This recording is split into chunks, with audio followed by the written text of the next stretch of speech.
শেখ হাসিনা দেশনেত্রী বেগম খালেদা জিয়াকে কবরে রাখতেই তিনি আনন্দ লাভ করেছেন।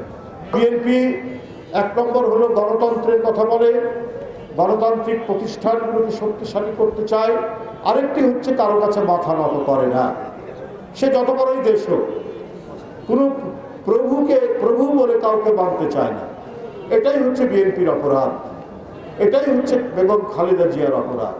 তাই তাকে একটি একটি ধ্বংসপ্রাপ্ত কারাগারের মধ্যে দীর্ঘ 2.5 বছর তাকে বন্দী করে রাখা হয়েছে। যে ঘরে বন্দী করে রাখা হয়েছিল তার দেওয়াল থেকে শুধু বালি উড়ে, ধুলা উড়ে।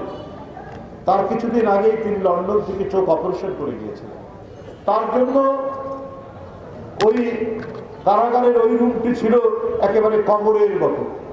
শেখ হাসিনা দেশনেত্রী বেগম খালেদা জিয়াকে কবরে রাখতেই তিনি আনন্দ লাভ করেছেন। এই কারণে কোনো আইন কানুনের তোয়াক্কা করেননি।